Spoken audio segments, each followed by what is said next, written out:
A song that invites death. He put a new song in my mouth, a hymn of praise to our God. Many will see and fear the Lord and put their trust in him. Psalm 43. I wanted to hide the fact that I was taken with a disease because I was afraid that people would say to me, "Now, how is it possible that you fell ill? You are supposed to be one of those special people who stick to those strict principles of health, and you have liver cancer." With a dismal look, she expressed the discomfort in her mind. She wanted to live healthily and long. It had been already a couple of decades now since she had moved with her husband to a countryside that was known for its fresh air. When she heard that organic is good for health, she started farming herself. She would remove worms by hand to avoid pesticides. It had been a long time already since she abstained from eating chili powder. She refrained from eating all types of fish, not to mention red meats. She never had snacks. She drank water at scheduled times. She exercised hard as well because she was worried she might suffer osteoporosis. She was more than certain that she would be the last person to get cancer if she maintained such a way of living. That's why she didn't subscribe to any cancer insurance while everybody else had at least one.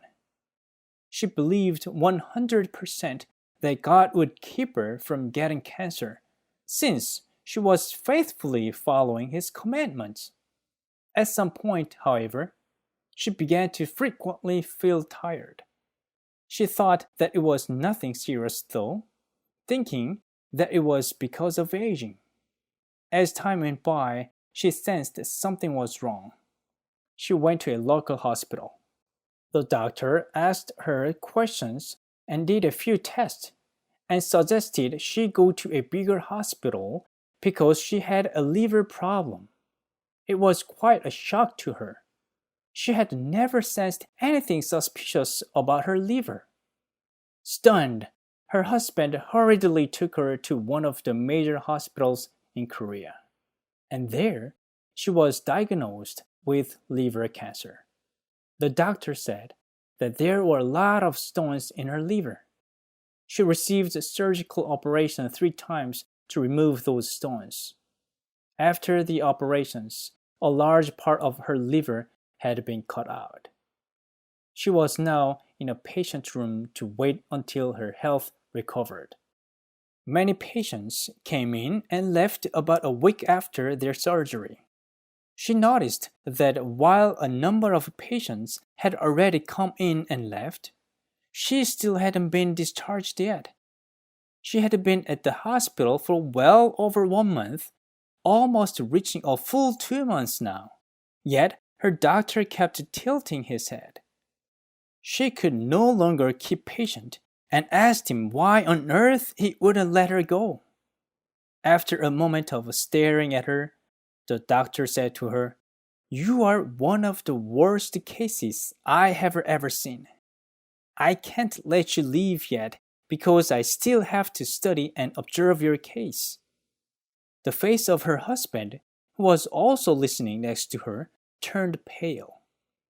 This was a completely unexpected situation. She had never even imagined herself suffering liver cancer. What had she done to deserve this, when all she had done for the past 50 years was to live a faithful Christian life? She came to a conclusion that it was God's punishment to her for all her sins. She believed that she got liver cancer because God had condemned her. She recalled every single sin she had committed in the past. She was anxious and worried that others would find out about her situation. Her husband felt the same and even told their children to keep it quiet. 2 months later, finally, her doctor told her that she could go now, but she would still need to get continuous chemotherapy. She agreed and nodded. Someone introduced Seoram Shimto to her. She thought she would feel more at ease and relaxed to stay at Shimto instead of staying at home with her husband. She packed her stuff and came to Shimto.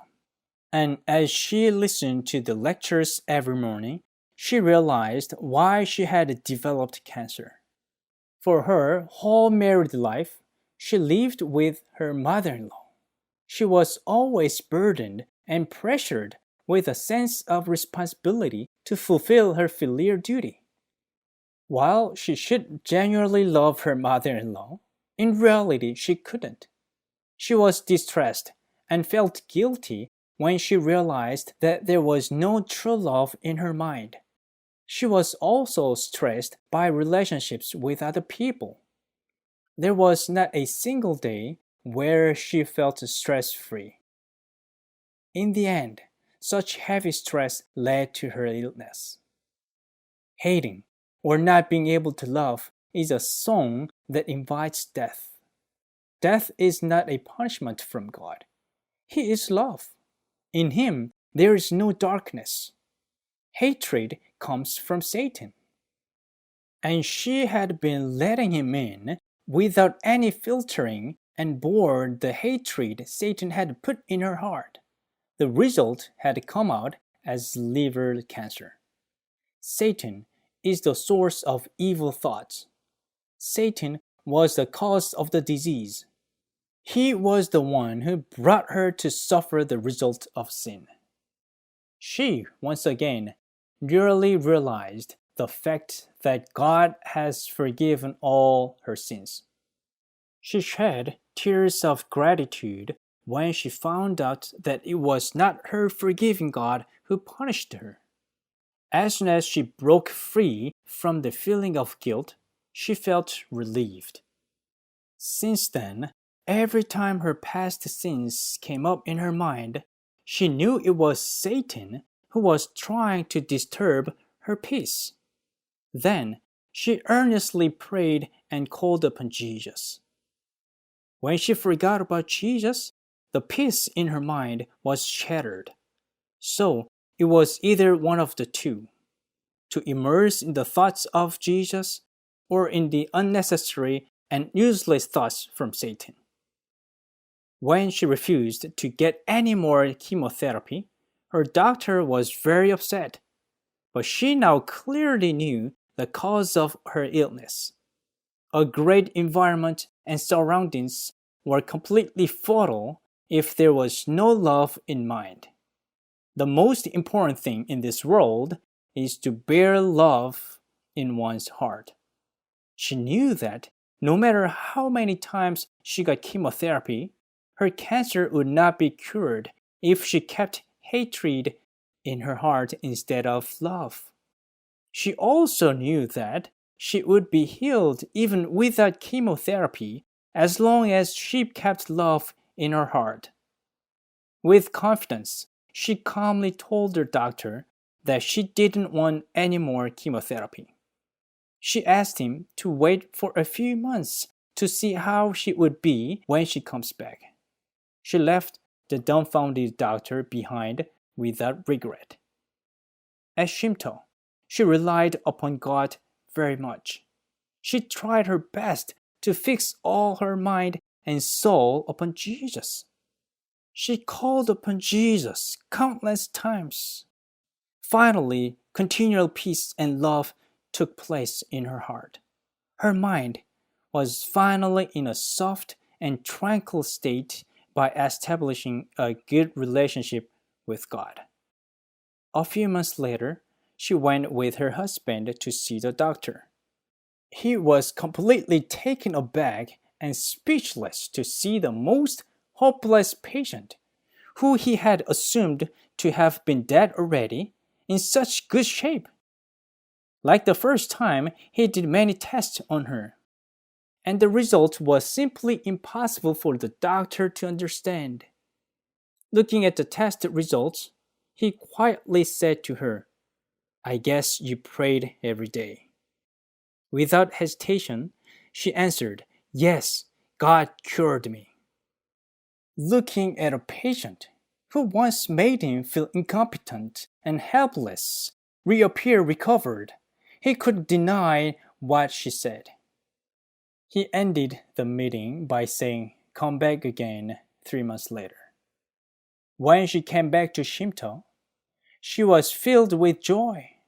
She has now stopped singing the song that invites death and went back home with her husband with a song that invites life and love in her heart.